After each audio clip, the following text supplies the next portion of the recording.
Salut, bienvenue les amis. Aujourd'hui, on va regarder le film Un voleur malin. Alors, sans perdre de temps, commençons. Notre histoire commence au milieu d'un vaste désert.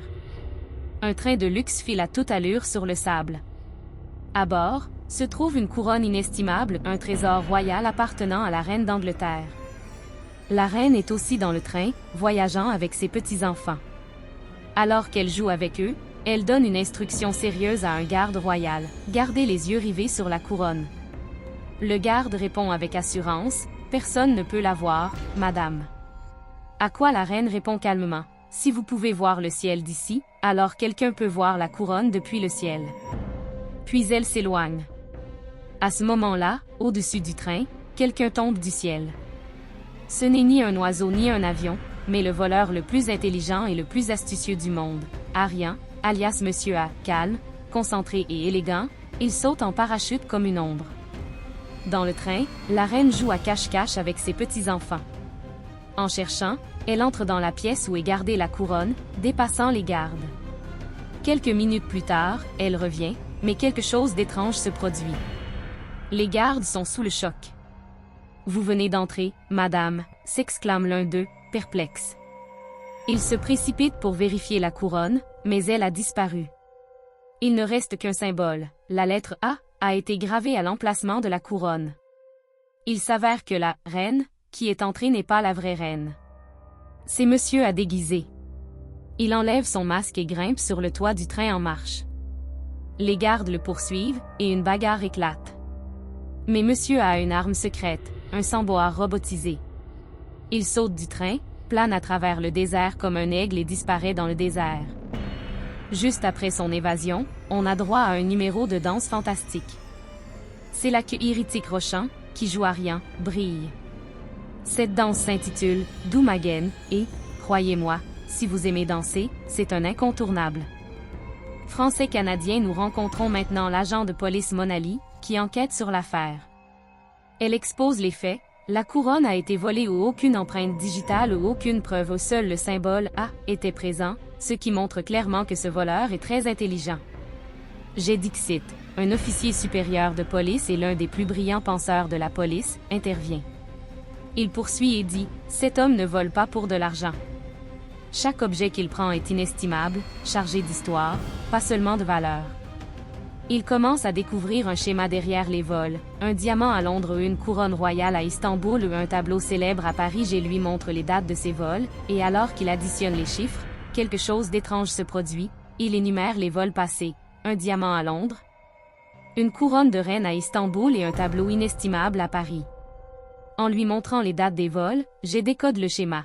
Le premier vol était 5-4-2004, l'addition des nombres fait 15. Le prochain vol était le 157 204. En additionnant ces dates avec le mois et l'année, on obtient 28.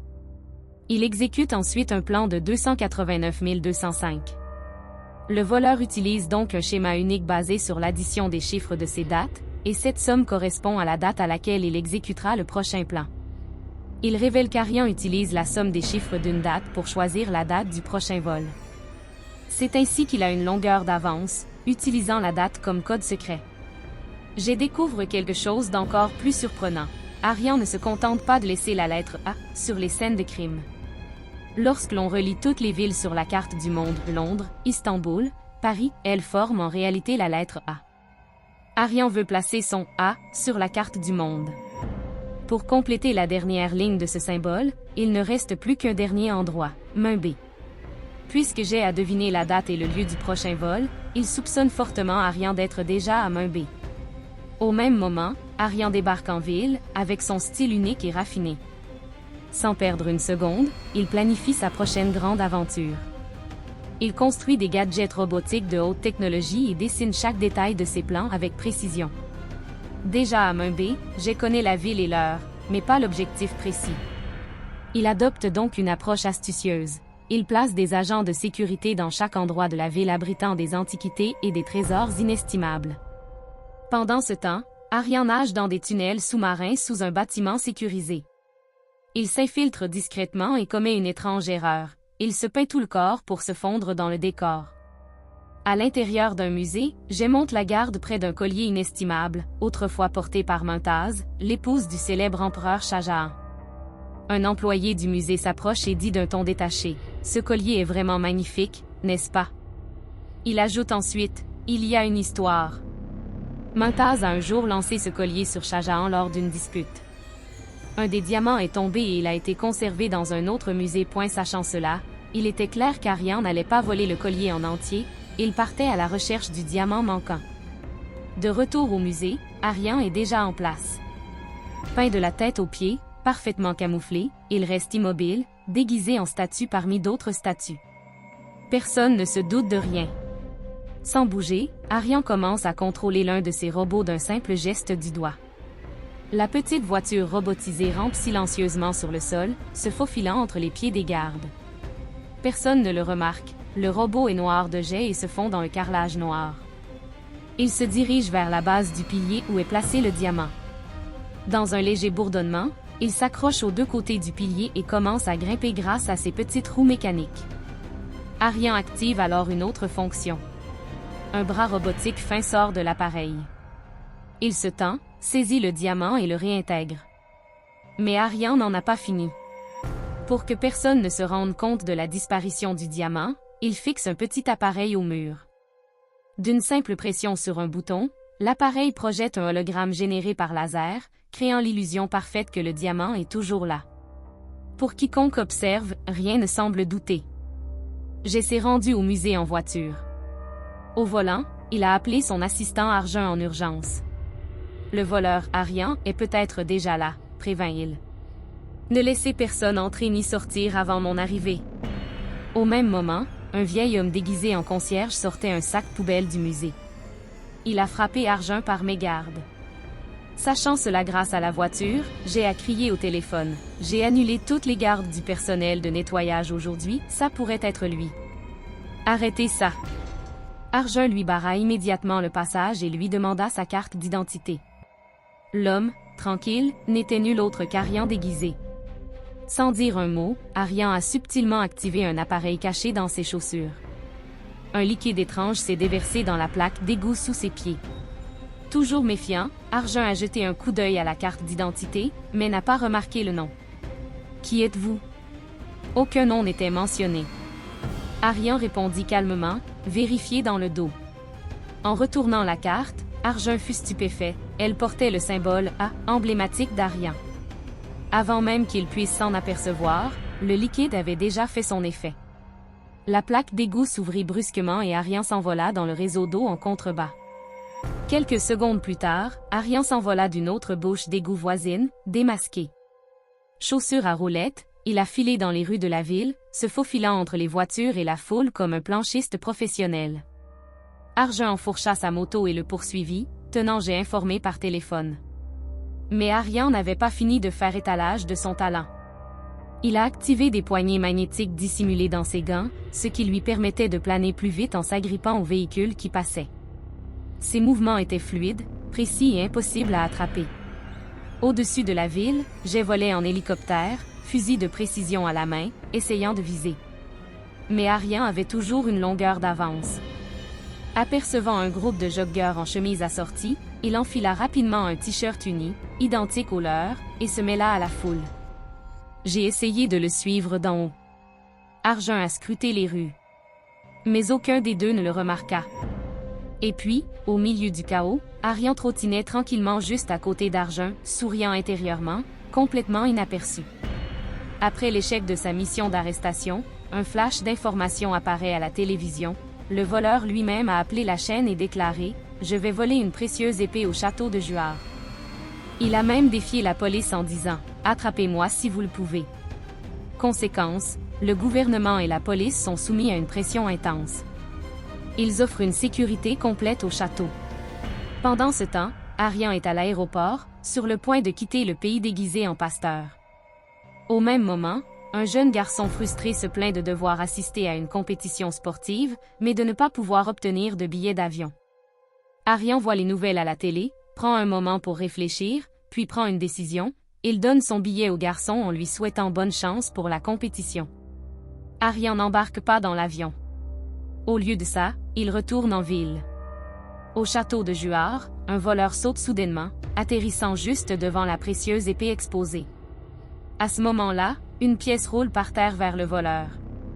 Alors que le voleur se retourne, il découvre qu'il s'agit de notre héros. Aryan, mangeant calmement, dit « N'envisage même pas de prendre cette épée, elle est entourée de capteurs à ligne verte. » Il lui tend des lunettes spéciales pour voir les lasers. Lorsque le voleur les met, les rayons laser deviennent visibles.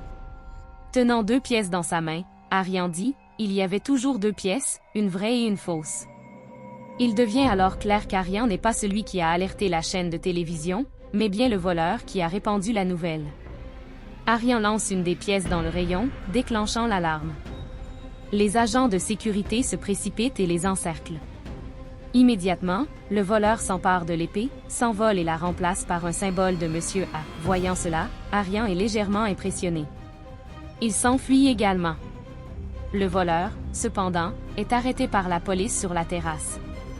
À ce moment, Aryan intervient et le sauve. Ils atterrissent tous les deux au pied du château. Là, la voleuse enlève son déguisement et Aryan est émerveillé par sa beauté. Elle se présente comme Sunri, l'héroïne de notre histoire. « J'adore ton style de voleuse, dit-elle. C'est pour ça que j'ai tout planifié, te rencontrer.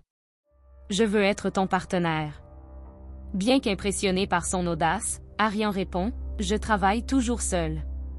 Je ne veux pas de partenaire. Et puisque tu as volé cette épée en mon nom, elle m'appartient. » Sur ces mots, Aryan disparaît. Bien qu'il l'ait abandonné, Aryan reste intrigué par son style. Il suit Sunri en cachette et observe ses activités. Un jour, il la rencontre déguisée sur un terrain de basket. « Si tu veux être ma partenaire, dit-il, tu dois devenir mon ombre. Tu dois me faire entièrement confiance. Si ça te convient, sois prête à quitter ce pays. » Puis il s'éloigne, laissant Sunri perplexe. Tout cela, cependant, fait partie d'un plan de l'agent Jay. Aryan ne peut être arrêté que s'il vole quelque chose, et il disparaît alors comme un fantôme. Jay envoie donc Sunri comme appât, espérant qu'elle gagnera la confiance d'Aryan et l'aidera à l'attraper. Sunri est elle-même une voleuse et, pour effacer son casier judiciaire, elle a accepté la mission de Jay, elle n'a pas d'autre choix. À un moment donné, l'agent Jay rencontre Sunri dans un théâtre. Elle lui parle de Paris. Quelqu'un s'assoit à côté d'elle, déguisé en innocent étranger. C'est Aryan. Il lui tend nonchalamment un billet pour Paris. Sunri est désorientée, coincée entre le policier et le voleur. Plus tard, Jay la met en garde. « Ne nous trahis pas en l'aidant. » Frustré, Sunri répond. « Aryan me fait entièrement confiance, mais pas toi. » À Paris, Aryan et Sunri partagent un souper romantique. Là, Aryan révèle enfin leur prochain braquage. On va voler des pièces anciennes au musée de Paris. Même pendant le souper, Aryan reste déguisé. Avant qu'il parte, il dit « L'entraînement commence demain. 6 heures précises. » Le lendemain matin, Sunri attend au bord d'une falaise. Aryan arrive, cette fois sans déguisement. Il a l'air sûr de lui, élégant et intelligent. Sunri est stupéfaite. Il lui pose une seule question « Tu me fais confiance ?» Sunri, elle répond « Oui. » « Alors saute de la falaise, dit-il. Elle est d'abord choquée. Mais lui faisant entièrement confiance, elle saute. Aryan saute juste après elle et lui accroche une pince en plein vol. Il testait sa confiance. Et maintenant, elle l'a mérité. Plus tard, avant leur vol, ils visitent le musée et admirent les précieuses pièces.